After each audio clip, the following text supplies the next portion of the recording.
पाकिस्तान तमाम कौमियतों के इनकार से वजूद में आया था, लेकिन बनते ही इनके तासुबात को इसलिए उभारा गया ताकि लोग कहें एक हो मुस्लिम हरम की पासबानी के लिए वाले तसव्वुर की बुनियाद पर इकट्ठा ना हो जाएं। पूरे सेमिनार में इस नस्ली और लिसानी शिद्दत पसंदी और अदम बर्दाश्त पर बिल्कुल गुफ्तगू नहीं हुई। मैंने बलोचिस्तान पर थोड़ी सी गुफ्तगू की, जिसे बाद में नकारा खाने में तूती की सदा की तरह हवा में उड़ा दिया गया। क्या बलोचिस्तान की दहशतगर्दी शिद्दत पसंदी या अदम बर्दाश्त किसी मजहबी तासुब का नतीजा है?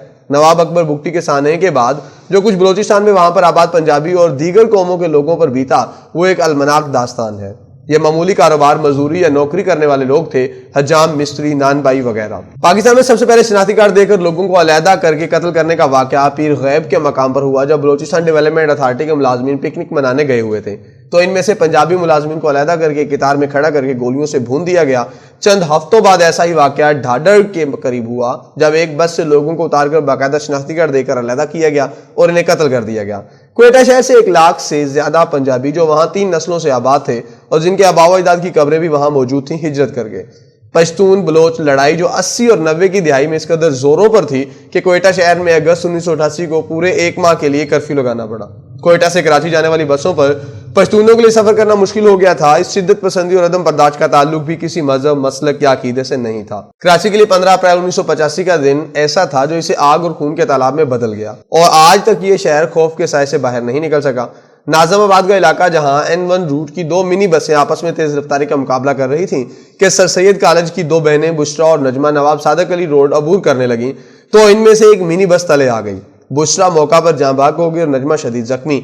इसके बाद जो इस शहर पर बीती और जिस तरह एक पश्तून मिनी बस ड्राइवर की गलती की सजा पूरे कराची में बाद पश्तूनों को दी गई, वो इस ममलकत खुदादत पाकिस्तान की तारीख का स्याह तरीन बाब है। 22 लाशें तो सिर्फ बलोचिस्तान के एक शहर योब में आई थी। आज 37 साल गुजर चुके हैं, लेकिन नस्ली और लिसानी बुनियाद पर नफरत का यह दौर खत्म होने का नाम ही नहीं लेता। पुरतशद्दद वाकयात की ये उफ्ताद कभी सिंधियों पर टूटती है और कभी पंजाबियों पर, और उर्दू बोलने वाले तो खुद भी एक तवील खून आसामी को भुगत रहे हैं। इस अरसे में भत्ताखोरी, कत्लोगारत, अगवा, बराए तावान, हत्ता के फैक्ट्री में 300 इंसानों को जिंदा जलाने तक क्या कुछ नहीं हुआ। अभी तक खौफ खत्म हुआ है और ना ही नफरत का ये बाब बंद हुआ है। इस शिद्दत पसंदी और अदम बर्दाश्त का भी ताल्लुक किसी मजहब, मसलक या अकीदे से नहीं, मगर ये शिद्दत पसंदी और अदम बर्दाश्त भी इस सेमिनार के मौजूआत का हिस्सा नहीं थी। आज यूं लगता है कि हम 2002 में वापस चले गए हैं, जब अमेरिका के कहने पर हमने वॉर ऑन टेरर का आगाज किया था और हम ये साबित करने में लग गए थे कि अमेरिका और मगरिब जो हमें शिद्दत पसंद या दहशतगर्द कहता है, हम बिल्कुल वैसे ही हैं। मगर एक बार फिर हम ऐसा क्यों कर रहे हैं, इसका जवाब कल ढूंढेंगे।